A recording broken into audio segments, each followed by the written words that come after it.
توجہ کا مقصد یہ نہیں کہ سامنے پڑی شے کو پلک جھپکے بنا تکتے رہنا۔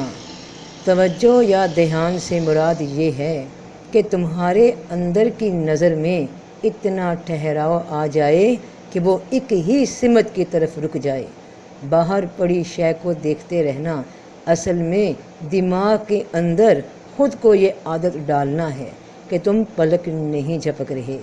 توجہ نظر کی پلک جھپکنے کے ساتھ بھی جاری رہتی ہے، مگر جتنی بار پلک جھپکتی ہے اتنی ہی بار خیال بدلتا ہے۔ ارتکاز توجہ یعنی کسی ایک شے پہ نظر ٹک جائے، سوچ کنٹرول میں آ جائے اور اندر کے لاشعوری دماغ کو عادت ڈال دی جائے کہ وہ جو پلک جھپکنے کا عمل کرتا ہے وہ کم ہو جائے۔ کسی بھی سوچ کے مقصد کے دوران اس مقصد کو ٹھہرانے کے لیے اس مقصد کی عادت دماغ میں پوری طرح سما جانے کے لیے یہ نظر کا فوکس کرنا ہوتا ہے۔ پھر دہرا دوں کہ نظر باہر کسی شے پہ تب ہی رکتی ہے جب دماغ کسی ایک خیال پہ رک جاتا ہے۔ پلکوں میں زور دینے سے کہ یہ نہ جھپکیں کوئی فائدہ نہیں۔ دماغ پہ زور دینے سے، دماغ کو تیار کرنے سے یہ توجہ کا فوکس ٹک جاتا ہے۔ جانتے ہو کہ اگر صرف 3 منٹ تک شیشے کو پلکیں جھپکے بنا اپنی آنکھوں کے درمیان آئی بروز کے بالکل دیکھتے رہو تو تمہاری شکل رنگ بدل لیتی ہے اور نئے نقش بھی بدلنے لگتے ہیں۔ یہ تیسری آنکھ کی نظر ہوتی ہے، جو بھی چاہے ابھی آزما لے۔ شیشے کے سامنے آنکھوں کے درمیان دیکھنا شروع کرے، ابھی بات ثابت ہو جائے گی۔ مگر جو ڈرتا ہے یعنی جسے کوئی خوف ہو وہ نہ دیکھے، کیونکہ اپنی ہی شکل کا رنگ دھواں ہونے لگتا ہے اور شکل کے نئے نقش بدلنے لگتے ہیں۔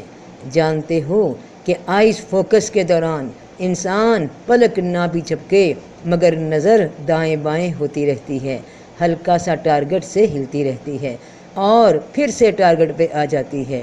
ایسا کیوں ہوتا ہے؟ کیونکہ انسان ایک ہی شے کو 2 آنکھوں سے دیکھتا ہے۔ ایک ہی شے کبھی دائیں آنکھ سے دیکھتا ہے تو کبھی بائیں آنکھ سے، تو نظر کبھی دائیں کبھی بائیں، کبھی دائیں اور کبھی بائیں ہوتی ہے۔ ایک ہی وقت میں ایک ہی شے کو دونوں آنکھوں سے دیکھنے میں آنکھ دائیں بائیں ہلتی ہے۔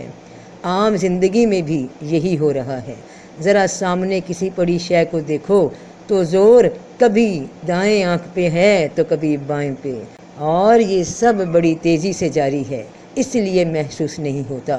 اور جب شیشے کو دیکھتے ہوئے تم آنکھوں میں نہیں بلکہ دھیان اپنے ناک کے اوپر آنکھوں کے درمیان جماتے ہو تو پھر نظر ٹکتی ہے، اور صرف 30 سیکنڈ کے اندر ہی مسلسل اس طرف دیکھتے رہنے سے پہلے چہرے کا رنگ دھندلا پڑ جائے گا، اس کے بعد اگلے 30 سیکنڈز میں شکل بدلنی شروع ہو جائے گی۔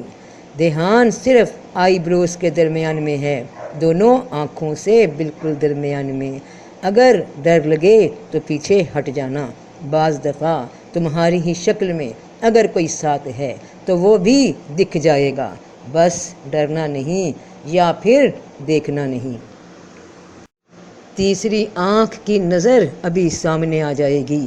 اس کو سمجھ کر، دیکھ کر پھر جو بھی میڈیٹیشن یا مراقبہ یا ٹیلی پیتھی کر رہے ہو اس شے پہ نگاہ کا فوکس آنکھوں سے مت کرنا بلکہ اس آنکھوں کے درمیان سے دیکھنا۔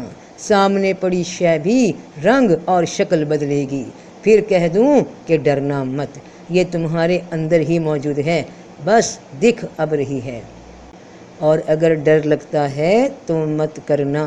اس مشق کو کرتے ہوئے تمہارے ناک کے آس پاس اور بھووں کے اوپر یعنی آئی بروز کے آس پاس جھنجھلاہٹ سی ہونے لگے گی، سرسراہٹ سی ہونے لگے گی، ایک سائے کی طرح وہ سایہ بھی شیشے میں دکھے گا۔ پہلے اپنے اعصاب کو مضبوط کرنے کے لیے اپنے آپ کو سمجھا دینا۔ جب محسوس کرو کہ ڈرو گے نہیں تب چاہو تو یہ تجربہ بھی کر کے دیکھ لو۔ اس سے تمہیں اس قانون کا پتہ چل جائے گا کہ جو تم دیکھ رہے ہو، جو فوکس کر رہے ہو، وہ سامنے نہیں ہے، تمہیں اپنے دماغ سے دیکھنا ہے، یہی تیسری آنکھ سے دیکھنا ہے۔ دونوں آنکھیں کھلی ہیں، مگر تم دھیان تیسری آنکھ پہ دے کر سامنے دیکھ رہے ہو، اور پھر جو دیکھ رہے ہو وہ دیکھ لو گے، اور پھر اس طرح تمہیں اور بھی باتوں کی خبریں ملیں گی۔ مگر پھر کہتی ہوں کہ ڈرنا نہیں، اندر کے ڈر کو ختم کر دو اور دیکھو سامنے کہ تم کون ہو، تمہارے اندر کون ہے۔ تیسری آنکھ بڑے کرشمے دکھاتی ہے، بڑا کچھ دکھاتی ہے، ابھی بھی دکھا رہی ہے، لیکن اس طرف تمہارا دھیان نہیں۔ بس اب دھیان ہوگا تو بات سب نظر آ جائے گی۔